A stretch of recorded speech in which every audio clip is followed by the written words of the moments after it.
que votre poney va bien. Je vous retrouve dans cette vidéo un 1er avril pour faire ma sélection colorée du mois de mars. Vachement logique, je sais. Ce mois-ci, j'ai choisi une couleur en adéquation avec... Mes chaussettes. Dois-je préciser que cette vidéo est à prendre avec humour? Pour rappel, mes vidéos sélection colorée du mois, c'est une couleur. Je présente d'abord les produits que je possède dans la couleur. Ensuite, je vous montre 3 produits pour le cheval, Ce mois-ci, j'ai triché, j'en ai pris 4. 2 produits pour le cavalier, et là vous comprendrez que c'est amplement suffisant. Et enfin, je présente un produit qui n'a absolument rien à voir avec l'équitation ni les chevaux. Vous l'aurez compris, aujourd'hui, je vais parler de la couleur orange. Pour ma part, quand on me parle de la couleur orange, je ne pense ni aux fruits, ni à sa couleur acidulée qui pourrait rappeler l'été. Non, quand on me dit orange, je pense DDE. Alors parce qu'on est toutes et tous d'accord pour dire qu'il y a des merveilles en matière de matériel d'équitation, c'est pas toujours le cas, non. C'est pourquoi aujourd'hui j'ai choisi une couleur moche, et oui, même dans les couleurs moches, je possède certains articles. Alors oui, je dois l'admettre, je n'ai pas toujours de très bon goût en matière de choix de matériel équestre. J'ai dans ma collection une pièce orange, ou presque. Effectivement, je possède ce tapis dont la référence est la couleur rouille, mais La rouille pour moi, c'est orange, hein. les bords sont porto-vénères. C'est le terme scientifique utilisé par Hergé pour désigner cette horreur-là. Un joli mélange de bleu, violet et de orange. Allez comprendre. Et en réalité, ce tapis a toute une histoire. Les vrais fans de Hergé, donc c'est pas trop mon cas, savent que ce modèle-là ne se vend plus, surtout le liseré, et que d'occasion, il peut se vendre ou s'acheter à un prix à s'en taper le cul par terre. C'est pourquoi un jour, consciente de ça, sur un concours, je l'ai vu et je l'ai acheté. J'ai juste lâché 110 balles. Et en l'achetant, je me suis jamais dit « Oh, il est trop beau !» Non, non, c'est pour moi, enfin je le trouve moche. Mais je me suis dit « C'est un pari sur l'avenir ». Bref, ayant la flemme clairement de le vendre, j'ai fini par le garder dans mon armoire. Le comble, je lui ai même trouvé sa paire de bandes assorties. Enfin, assorties. Vous connaissez quoi. Voilà, et l'association des couleurs. Bah ouais, quand on va dans un magasin pour acheter les bandes qui vont avec le tapis qu'on possède déjà, on a rarement le tapis avec soi. Du coup, je dépareille. Hein.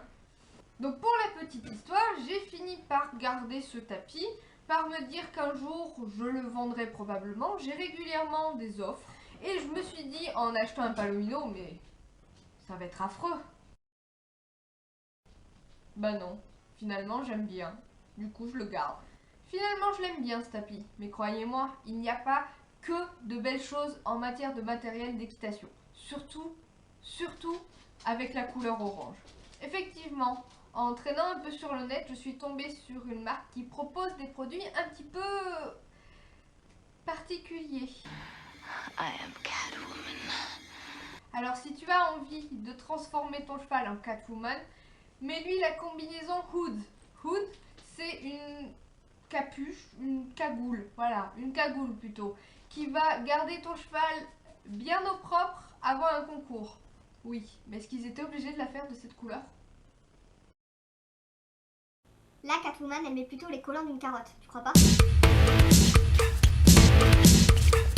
Cette année, Fuganza a sorti des versions améliorées de leur fameuse chemise séchante. Vous savez, la chemise faite avec la matière des serviettes de piscine. Cette séchante est, paraît-il, excellente. Il faut absolument que je me la procure pour Elion. Ils l'ont donc améliorée cette année 2016 en lui ajoutant un couvre-cou qui permet effectivement de sécher le cou parce que généralement, quand ton cheval transpire, ça vient aussi de l'encolure.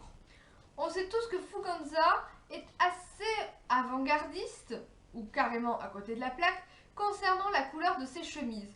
Et c'est ainsi que cette année, ils nous ont sorti la séchante orange. Là, je m'adresse directement à Fuganza. Qu'est-ce qui vous a pris? Vous pouviez pas la sortir en noir, tout simplement? Alors pour pousser le truc encore plus loin, en article chevaux, on retrouve des étriers en aluminium orange. Et les guêtres aussi, orange et noir.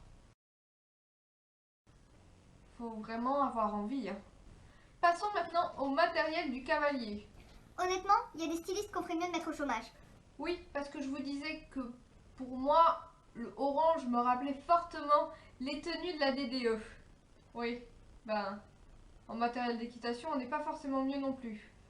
Qui a osé sortir les bottes d'équitation orange? C'est au cas où Lady Gaga voudrait faire de l'équitation, c'est ça? Non mais le pire les gars, la veste de concours orange. J'espère sincèrement que Christina Cordula ne tombera jamais sur cette vidéo. Enfin bon, dépareillé ou pas, hein, que ce soit en équitation ou ailleurs, pour moi, le orange, c'est avec modération. Et oui, parce que même en cosmétique, le orange existe. Vous avez le blush, l'ombre à paupières et même le rouge à lèvres. Je crois pas que ce soit une vraie bonne idée d'en parler. Allez, hein, sur ce, poisson d'avril.